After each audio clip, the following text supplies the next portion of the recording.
Dari teman-teman yang masuk ke dalam live saya selalu bertanya, apakah Shopee ada DC? Apakah S-Pinjam ada DC? Apakah SpayLater ada DC?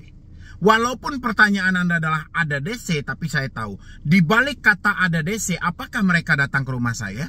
Apakah mereka berkunjung ke rumah saya? Kapan mereka mau datang? Daerah mana yang mau dikunjungi? Benar nggak seperti itu? Tapi Anda mencoba untuk mensandiwarakan semua itu dengan dalih, apakah ada DC? Ya, kalau pertanyaan Anda hanya sebatas apakah pinjol itu ada DC? Semua pinjol ada DC. Itu jawabannya. Baik yang ilegal maupun yang legal, baik SpayLater maupun multiguna, semuanya ada debt collectornya, ada tukang tagihnya. Kalau pertanyaan Anda hanya sebatas ada atau tidak, tapi pertanyaan ada itu bukan itu yang Anda butuhkan. Yang Anda tanyakan, ada nggak Shopee ini mendatangi orang ke rumah? Halo, assalamualaikum warahmatullahi wabarakatuh. Selamat sore buat teman-temanku semuanya, khususnya yang sudah ada di YouTube Solusi Hutang MB. Ya, bagaimana kabar Anda hari ini? Saya berharap dalam keadaan sehat walafiat, walaupun ya seperti yang kita tahu ya, Galbay dipinjol, tidak mampu bayar pinjol. Untuk video hari ini ya mungkin ya buat teman-teman semuanya, saya mau membahas karena banyak ini yang bertanya tentang, Bang Medi, apa sih risiko Galbay di Shopee, SpayLater atau S-Pinjam? Saya nggak tahu ini. Kenapa belakangan ini ketika saya kan sering live ini di TikTok ya, saya coba untuk mengedukasi melalui TikTok. Saya coba live di situ. Kenapa saya ambil live di situ? Karena saya tahu banyak sekali korban-korban penipuan yang terjadi di dalam satu media itu ya. Selain dari Instagram, selain di Facebook, ternyata di TikTok itu banyak banget orang-orang yang mengajak kembali orang untuk meminjol lagi. Alhasil saya luangkan waktu untuk live di sana. Saya mengedukasi orang di sana bagaimana orang-orang ini bisa terbuka kembali pemikirannya supaya tidak masuk ke dalam dunia penipuan. Tapi yang saya temukan adalah banyak sekali orang-orang yang ketakutan dengan Shopee, mulai dari S-Pinjam sampai dengan SpayLater. Saya bingung, ini ada apa? Kok orang-orang malah bertanya soal Shopee, kok rame banget gitu loh ya. Dan kali ini itulah yang mau saya bahas tentang resiko gagal bayar di Shopee, S-Pinjam maupun SpayLater. Tapi seperti biasa buat teman-teman semuanya yang belum mensupport channel ini, boleh disupport dulu, boleh didukung dulu. Mudah-mudahan dengan supportan dan dukungan Anda, channel ini makin berkembang lagi. Silahkan.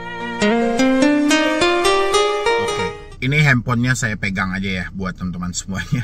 Capek juga saya ditaruh di sana gitu loh. Saya juga lagi di perjalanan sih sebenarnya ya. Jadi saya sempatkanlah untuk membuat motivasi, membuat edukasi buat teman-teman semuanya, terutama yang telat di Shopee, SpayLater, dan S-Pinjam. Saya mau tanya dulu, siapa teman-teman yang telat bayar di Shopee, SpayLater, dan S-Pinjam dan kebingungan hari ini mencari apa sih resiko Galbay di Shopee, SpayLater ataupun S-Pinjam? Silahkan isi di dalam kolom komentar, biar saya juga nanti mampu untuk menjawab sekiranya arahnya ini kemana. Dan hari ini saya hanya mencoba untuk menjelaskan sama Anda persi-persi apa yang harus Anda hadapi nanti, dan bagaimana juga Anda harus bersikap di tengah situasi tidak mampu dan tidak sanggup membayar di Shopee, SpayLater ataupun S-Pinjam.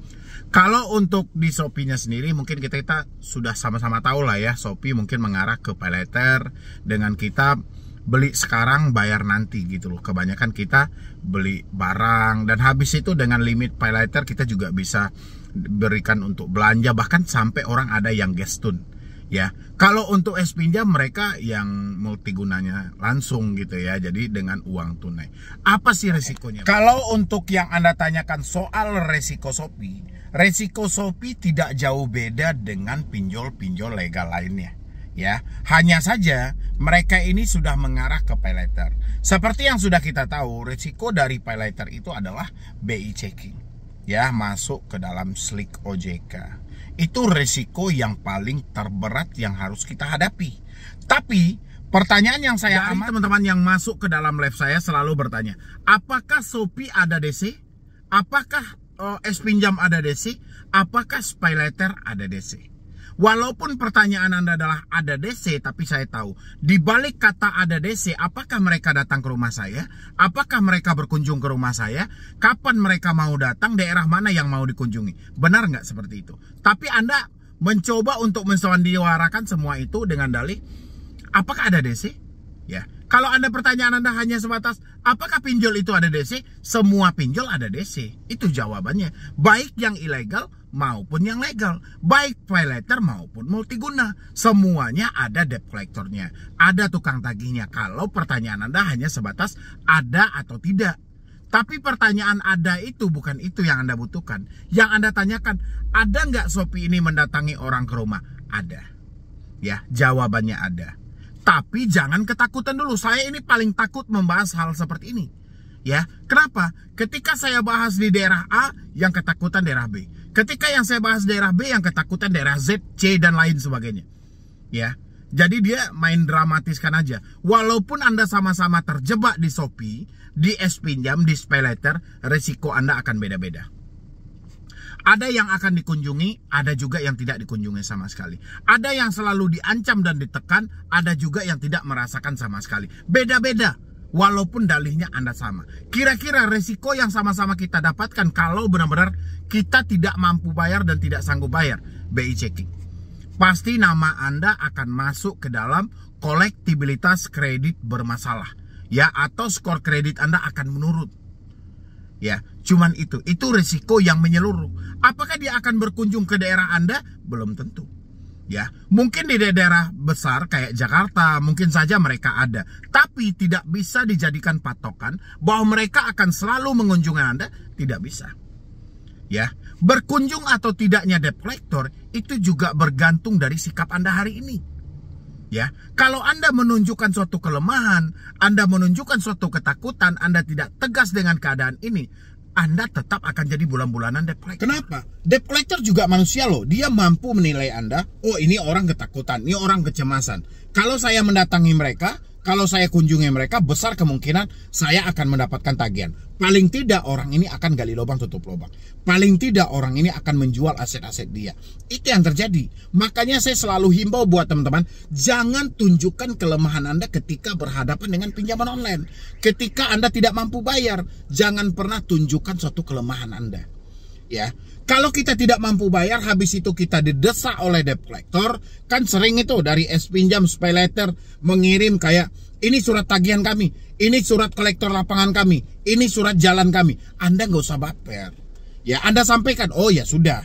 Kalau memang surat jalan Anda sudah ada, berarti saya stop dulu pembayaran saya tunggu Anda di rumah. Tantang rasa takut. Ya. Jangan diikuti, jangan malah kita mengelak. Oh tunggu dulu, bentar dulu, ini dulu, habis Anda nanti.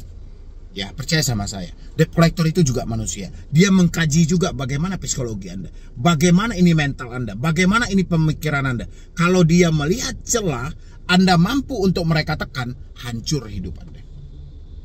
Ya, ini buat teman-teman semuanya yang selalu mencari resiko gagal bayar di Shopee, SpayLater, dan S-Pinjam.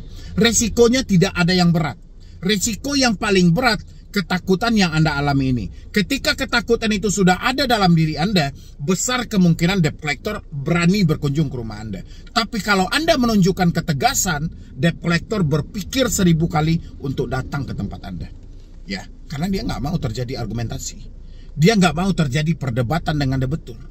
Ya, tugas debt collector hanya menagih. Kalau sampai terjadi perdebatan, debt collector juga nggak mampu mengatasi. Makanya debt collector itu pilih-pilih orang yang mau dia kunjungi. Ya, apakah daerah menentukan juga, Bang, mereka berkunjung atau tidak? Benar, daerah juga menentukan mereka ada di daerah itu atau tidak. Walaupun Shopee itu sudah lebar, sudah luas, bukan berarti dia ada di semua daerah Anda.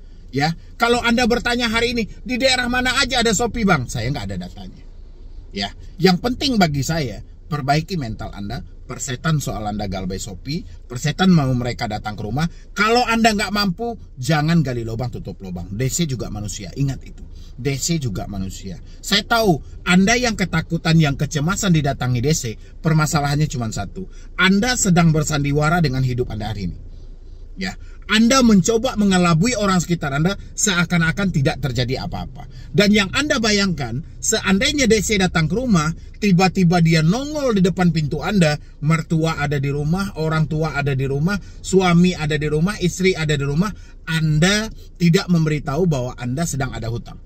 Ya, itu yang sedang Anda takutkan. Habis itu tahu sama tetangga, nanti dibully oleh tetangga, dikatain miskin oleh tetangga, sementara kita masih gaya hedon dan segala macam. Pencitraan inilah yang harus Anda habiskan. Ya, buka lembaran baru.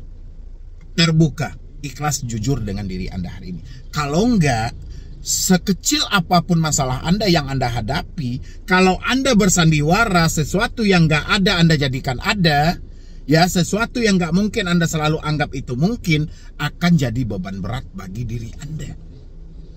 Ya, apalagi Anda yang selalu bertanya, ada DC nggak Bang Medi? Ada DC nggak Shopee? Ada DC nggak Paylater? Ada DC nggak S-Pinjam? Saya sudah tahu, Anda sedang menutupi.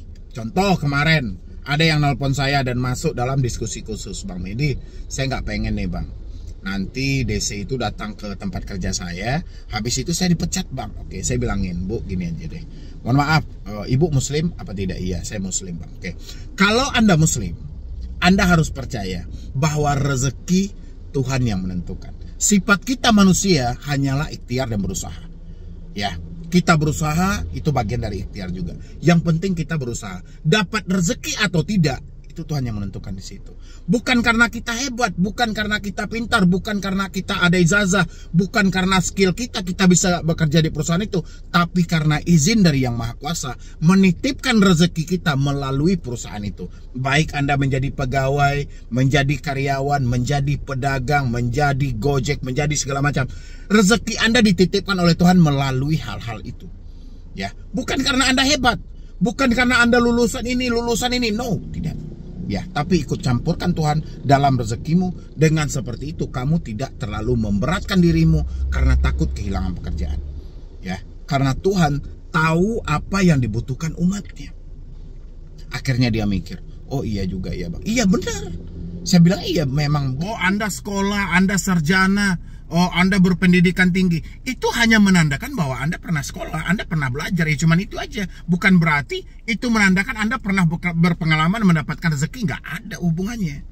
Ya, tetap aja itu karena prosesnya melalui prosedur ini, diminta karena Anda lulusan ini, tapi diluruskan oleh Yang Maha Kuasa bahwa Anda ada rezeki di sana. Kalau enggak, mungkin jatah orang lain. Banyak kok orang lain yang satu jurusan dengan Anda, banyak orang lain yang juga hebat-hebat daripada Anda, tapi karena rezeki Anda ada di situ, Tuhan menitipkannya melalui perusahaan itu. Sadari aja, bersyukur aja, nggak usah terlalu ditakuti. Ya, yang penting saya minta buat teman-teman semuanya yang galbay di Shopee, Paylater, S-Pinjam, perbaiki mental Anda. Saya perhatikan drama-drama yang dibentuk oleh debt collector S-Pinjam itu cukup luar biasa. Faktanya mereka jarang nongol ke lapangan. Ya, walaupun kemungkinan untuk mereka datang itu pasti ada, tapi jarang mereka nongol ke lapangan. Ya, jadi nggak usah baper lagi. Stop ketakutan-ketakutan yang ada hari ini, perbaiki hidup Anda. Karena kalau Anda nggak memperbaiki hidup Anda, percaya sama saya, Anda akan hancur. Ya, intinya buat teman-teman semuanya, kalau bertanya soal risiko gagal bayar di Shopee, risiko telat bayar di Shopee, risikonya sama. Risiko yang tertulis yang menyeluruh BI checking. Ya, kalau soal kunjungan itu pilih-pilih. Bergantung kepada cara Anda hari ini. Kalau Anda menunjukkan ketakutan dan kecemasan, ya besar kemungkinan mereka akan ada. Dan mereka akan usahakan untuk berkunjung. Tapi kalau Anda tidak menunjukkan suatu kelemahan dan ketakutan, debt collector berpikir 1000 kali untuk mendatangi Anda. Ya, mungkin dari saya cuma itu aja. Mudah-mudahan buat teman-teman semuanya yang selalu bertanya apa risiko gagal bayar di Shopee, S-Pinjam, dan Paylater, kurang lebih seperti itu. Jadi hari ini stop ketakutan Anda supaya kita tidak gali lubang tutup lubang lagi. Ya, jadi sekian dulu dari saya, Medi Broni. Wassalam.